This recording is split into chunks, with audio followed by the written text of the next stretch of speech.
G'day legends, Papaya Koala here, and welcome to the Canadian Grand Prix. The race where Oscar predicted the strategy disaster before the race even started. George apparently got the Oscar special, and the arrows may have accidentally told the world who the approved winner was before the race was over. Also, Lewis still apparently has no power. Quick koala disclaimer. This episode contains sarcasm, satire, dry Aussie humour, and one slightly traumatized marsupial questioning modern Formula One. It's opinion, it's analysis, and still more balanced than the commentary team. Welcome to magnificent Montreal, land of maple syrup, polite people, and apparently race control via remote control. Because nothing says pure motorsport quite like a team radio threatening to stop the racing, and then one car mysteriously turning itself off a lap later. Completely normal. Very organic. Definitely not suspicious at all. Anyway, grab your Timbits and emotional support moose, because this is going to be a long one, and Papaya Koala has questions. Q1 starts with George mysteriously off the pace. George says, "Not sure why the ride has felt quite a bit worse today than yesterday." Yes. The classic, suddenly your car becomes suspiciously slower right after upsetting the preferred narrative package. Oscar fans say, first time? Buckle up and try to get used to it, because it's not going to stop. The moment George dares challenge History Boy, suddenly the car feels different. How very Oscar of him. Almost like somebody at the Arrows attended the Fat Rat Brown School of Strategic Driver Management. Papaya Koala would like to know if Toto has been taking private tutoring sessions with Fat Rat. Remember when Papaya Koala suggested George might eventually receive the same treatment that Oscar got once Oscar became inconvenient to the approved narrative? Well, welcome to the club, mate. Oscar got weird power issues, mystery setup changes, baffling strategy calls, random slow pit stops. And now George suddenly has unexplained performance inconsistencies. Coincidence? Sure.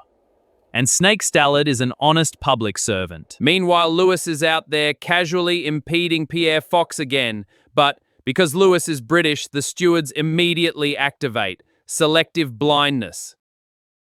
People say stewarding lacks consistency. No. It's actually extremely consistent. British drivers, protected. Arrow drivers, protected. Anyone challenging British or Arrow drivers, straight to penalty jail. To the FIA's credit, they are extremely consistent about who they don't penalise. Albon's cursed Canadian weekend continued with another Q3 miss alongside Lance, Alonso, Checo, and our honorary Aussie Valtteri. Poor Valtteri. The man escaped Arrow politics only to get taken out by wildlife and strategy every second weekend. The sheep team say, George is fast, but Kimi is quite a bit faster. Is he though? Because Kimi's lap looked messier than a toddler eating spaghetti in a white tuxedo. Meanwhile, Isaac tops Q2, and suddenly the commentary team are acting like Max has been exposed as a fraud. Same thing they do with Lando versus Oscar. Ignore race pace, ignore wheel-to-wheel skill, ignore tyre management, focus entirely on qualifying. Because modern F1 apparently treats Saturday like it's the entire championship. Q3 and the Arrows initially look shaky. Hope briefly enters the chat. Then boom, front row lockout. George snatches pole from Kimi right at the end, and the disappointment from the sheep team was glorious. No! That's the wrong arrow! You could actually hear the sadness. The exact same sadness they get whenever Oscar beats Lando. George shouts, "Woohoo! That is the most exhilarating feeling in the world when it comes last minute out of nowhere." Which honestly sounded less like genuine excitement and more like, "I made an excitement!" Manufactured excitement. And yes, Oscar was once again suspiciously slower in all the wrong places. But apparently we're all supposed to pretend that's just coincidence too. Lando and Oscar take row 2, Ferraro's row 3. And for one brief shining moment, it looked like we might actually get a race. How naive of us. Formation lap chaos. Actually, formation laps, plural. Kimi had jumped the start. Again. And again, no penalty. Lucky for Kimi, his penalty-worthy error is negated when Arvid can't get his car into gear, forcing an aborted start and another formation lap. Kimi owes Arvid a big thank you for that save. Oscar immediately says the Inters are wrong. Not maybe wrong. Wrong. He wants to pit for slick tyres and start from pit lane. Legitimate request denied. Formation lap 2. Oscar again asks to pit and start from pit lane. Smart move. Warm tyres. Avoid the inevitable disaster. Snake says, Everyone will have cold tyres. correct, that's why Oscar wants warm ones. Yeah, but I think it is time for slicks. Should we just box? Yeah. Then Snake says, I think if you box, we'll be last. Remember that, because it is important later. Max saw the McLandos on Inters and laughed. Thank you very much. And honestly, fair enough. Formation lap 3, Snake then says, So Oscar, our tyres have dropped quite a lot. Everyone must have very cold tyres by this time. Oscar correctly replies, Yeah, but if we pit now, we'll have warm tyres. These Inters are a mistake. Snake just changes the subject. Oscar practically shouts. Well, for him it's shouting. We are on the wrong tyres. Still denied, but this time with some condescending explanation by Snake that sounds less like real explanation and more like, Stop asking, because this is the strategy that Lando chose for you. because Lando wanting track position sticks with the Inters. Meanwhile, they ask Lando what he wants. Because apparently in McLando, Lando chooses. Oscar's strategy, Oscar's tyres, Oscar's lunch order. Probably Oscar's Netflix password too. This is absolutely insane. They're basically letting Lando decide Oscar's strategy. Again, the sheep team accidentally tell the truth. Oscar seems to be the only one who knows what's going on. Yes, he was. And naturally nobody listened. And because this is McLando, they still followed Lando. Very equal treatment. Very democracy. But in McLando democracy, Oscar doesn't get a vote. And spoiler alert, both races were ruined because they didn't listen to Oscar. Lando actually gets a rare excellent start and briefly leads the race. Oscar immediately loses places because, surprise, surprise, the tyres were completely wrong. By turn 3, Snake is already on the radio with, Oscar, do you have any tyre advantage or should we box? Mate, that question might have sounded competent if the entire broadcast hadn't already shown Oscar spending 3 formation laps practically begging to pit. At this point, Snake sounded less like an engineer and more like someone discovering fire in real time. Oscar, sounding absolutely done with everyone and everything. No. Box. You could imagine his exhausted thoughts. I told you this would happen, you absolute f***ers. Now here's the important bit. If Oscar had been allowed to pit during the formation lap, he'd have lost less time. If they'd listened to Oscar before the race, he'd have had warm tyres and probably be ahead of Lando by the time he pitted. So of course Oscar wasn't allowed to pit. They couldn't risk Oscar gaining an advantage over the reigning Papaya Prince. Instead, dead last. Remember Snake's comment about being last during the formation lap pit denials? Beautiful strategy work, boys. Lando pits lap 2 and somehow still exits well ahead of Oscar because Oscar once again gets the ceremonial slow stop package. Oscar, 4.1 seconds. Lando, 2.9. And naturally the commentary completely ignores it. At this point, Oscar's pit crew delays are becoming so predictable they should honestly add suspense music before every stop. So, both races get compromised because Oscar isn't allowed to choose his own strategy. Brilliant teamwork. By lap 10, Oscar had already caught Lando anyway, because unlike Lando, Oscar can actually overtake people on track. In order to stay hydrated during races, we introduced the Lewis radio drinking game.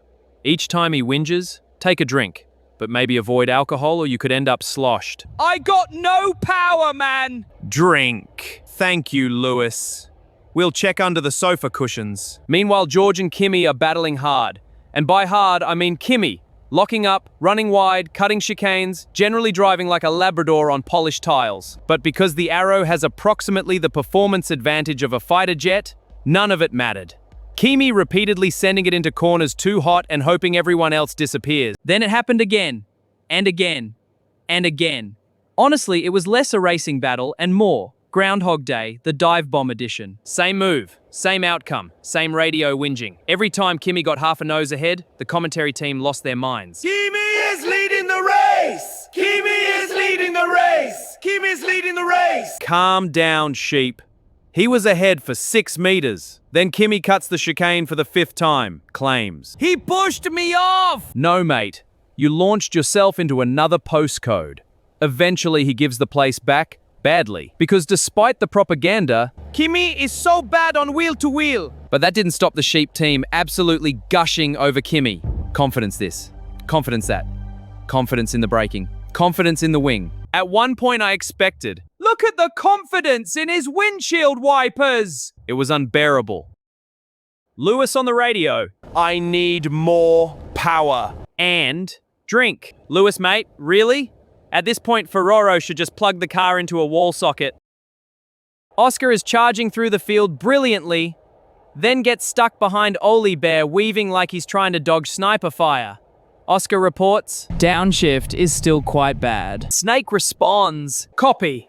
We're managing brake temperatures at the back. Translation? Yes, your car has issues, but we're currently busy doing absolutely something else. A few corners later, Oscar locks up, slides into poor Albon, front wing gone, another pit stop, back to the rear of the field, plus a 10-second penalty. Now, to be fair, Oscar owned it immediately. First thing after the race, he went and apologized to Albon. No excuses, no PR spin, just My mistake. as he does whenever he actually is at fault. Which makes it very interesting that Oscar still refuses to take blame for Sao Paulo, because he knows Kimi caused that one with his signature move under braking. Snake casually drops. Front lock. That's line and brake pressure, not the activation. So even the team is basically admitting the car contributed to it. Oscar keeps reporting downshift problems. Snake changes a setting. Oscar then reports, my front right tire is not working. Massive understeer turning left. Snake's tactical response, Copy. which does raise the tiny question of whether the issues Oscar reported before the Albon incident may have contributed to the lockup. But then Snake delivers perhaps the greatest engineering quote of the season. That snapping turn 2 may feel crap, but it looks like you're driving the corner well. Yes. Excellent. So the car handling like a shopping trolley with a bent wheel is apparently fine as long as it looks acceptable on television. And that's the thing. Oscar rarely whinges on the radio. Unlike certain other drivers, he usually only speaks when something is genuinely wrong. But lately, he sounds completely over it. Very Alonso 2018 McLando energy, just simmering exhaustion with McLando nonsense. Alonso was so over McLando that he chose to leave F1 for a while. And honestly, you do start wondering whether McLando secretly hopes Oscar leaves F1. Because if Oscar stays at McLando, the sabotage becomes harder and harder to hide and justify. But if he leaves for a different team, then suddenly they've created a monster they can't control anymore. I'm pushing, but I've got no power. Take another drink. Ferraro engineers. Have you tried turning it off and on again? The moment everything got suspicious. Lap 30. George and Kimi are both told, if you can't keep it tidy, we will stop it. And then George suddenly loses all power. Immediately. Entire car shuts down. Just dead. Full electrical failure. Like someone on the pit wall flicked off the power switch. Now look. It could be coincidence, but the timing was so suspicious it practically came with dramatic music. Papaya Koala isn't saying someone hit the History Boy protection button, but I'm also not saying it. Because the longer that battle went, the more it exposed something important. Kimi's wheel-to-wheel racing is still incredibly messy and dirty and really, really whingy. Now this is where Papaya Koala actually feels bad for Smug George. Because it really looked like the team decided, one car, DNF, is better than both. George chose not to yield. Kimi clearly wasn't going to. And Toto apparently decided, History boy must survive. and George got Oscared, narrative protected. History Boy survives, and racing dies. Lewis radio, I need more power, mate. and drink. Ferraro engineer at this point. Mate, we've given you everything except a nuclear reactor. Once George disappears, the race basically flatlines. Kimi cruises in clean air. Commentary suddenly goes weirdly quiet about him. They stop gushing over Kimi, almost like even they realized something dodgy just happened. Earlier they were, Kimi! History! Legend! Ah! now, awkward silence. They looked uncomfortable. Interesting shift. The sheep team repeatedly mention, interesting timing on George's issue, interesting timing on George's issue, Interesting timing on George's issue. over and over. Like they were trying to subtly nudge the fans to seeing what actually happened. Because sacrificing Oscar for Lando is apparently acceptable paddock behavior now, but sacrificing a British driver for History Boy? Ooh. Different story. Then Karma arrived lap 40 wearing a gearbox failure. Lando out. Why Karma? Because the tyre strategy was his choice. And his choice ruined Oscar's race.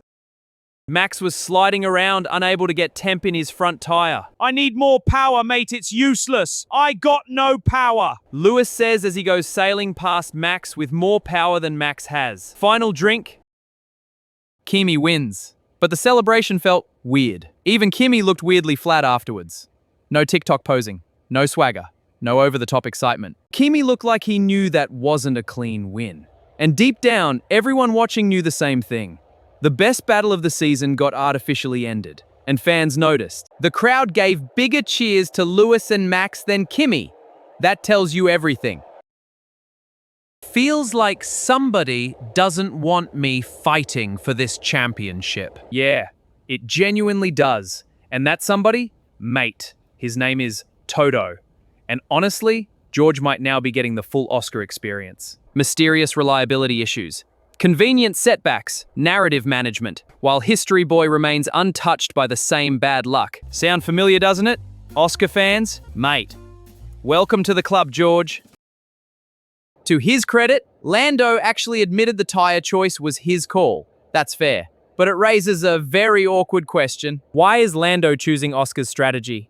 Why does Oscar not get independent strategic calls? And why does Oscar keep getting overruled even when he's clearly correct? Because every single thing that went wrong for McLando escalated from sticking with the Inters. Even Collie, who is looking very stylish, accidentally says, Everything escalated from staying on the Inters. correct. Lando's decision. Oscar just paid for it too. Again. And Oscar tried very carefully not to publicly throw the team under the bus. Professional as always. But he did say, we looked like idiots. What do you mean by we, Oscar? Because you were the only one who didn't look like an idiot. But if he's talking about McLando, honestly, he's not wrong. Stella tried to explain the tyre disaster by saying, I think we always have to be a bit careful in judging decisions simply from the outcome. That's how all decisions are judged. And in isolation? Okay, fair enough. But the problem isn't the outcome. The problem is the pattern. Because every single time Oscar questions a strategy call, he turns out to be right. Every single time. So maybe the issue isn't bad luck. Maybe the issue is repeatedly ignoring your smartest driver because you're too busy prioritizing the wishes of the less strategically gifted pay driver. At some point, it stops being unfortunate strategy outcomes and starts looking like, we ignored the bloke who actually knew what was happening again. Where exactly is this equal treatment McLando keep talking about? Because from the outside, it looks a lot like Lando gets preference, Oscar gets consequences. Equal treatment? Where? When Max was asked about the rumors of his F1 exit, he replied, it's not mentally doable for me to stay in F1 with the power units the way they are. Max absolutely nuked the new regs. This doesn't feel like real racing. And honestly, he's right. The new regs sound utterly miserable to drive. He literally called it anti-racing, which is honestly the most accurate description of modern F1 anyone has given all year. These cars aren't racers anymore. They're oversized battery-operated office equipment. Even Max said other motorsport categories feel pure compared to F1. That says everything. This doesn't feel like pure racing anymore. It feels like narratives, marketing, politics, protected storylines. But despite all of it, Oscar finished ahead of Lando in Canada yet again. As he has every single year he has been in F1, they talk about how Canada is unlucky for McLando, and how they have only scored points in 2 races in the last decade. They neglect to clarify that it was Oscar, and only Oscar, who had scored points for McLando in Canada, which the sheep team somehow forgot to mention. Again, of course, very mysterious pattern there. So now, Papaya Koala finds himself in the weirdest timeline imaginable, actually cheering for smug George. Because if the Arrow Civil War continues, and McLando keeps sabotaging Oscar with strategic clownery, then honestly, I hope Max somehow drags the tractor back into contention and ruins the entire scripted season. And if that doesn't happen, then I hate to admit it, but I would prefer smug George to win over nasty history boy. Frankly, that would be cinema. This race had fake excitement, suspicious failures, tyre strategy clownery, endless commentary glazing, Lewis searching Canada for horsepower despite having more than Max, and George getting fully Oscared. But the worst part? Arrows robbed us of an actual fight. Because George versus Kimi was the best racing we've seen all season. And they killed it. For a record, for a narrative, for history boy. So congratulations to Kimi, commiserations to Sabotage George, and condolences to anyone still pretending modern F1 narratives aren't heavily managed. So what do you reckon, legends? Did Mercedes sacrifice George to protect history boy? Should Oscar have been allowed to pit before the start? And exactly how much power does Lewis actually need? Let me know in the comments. And if you made it this far, like, subscribe, join the Koala crew, or buy Papaya Koala a coffee. So the old laptop stops sounding like a dying lawnmower every time DaVinci Resolve opens. And remember, in modern Formula One, the racing is real, sort of. The narratives, less so. He pushed me off the track! I need a pay rise.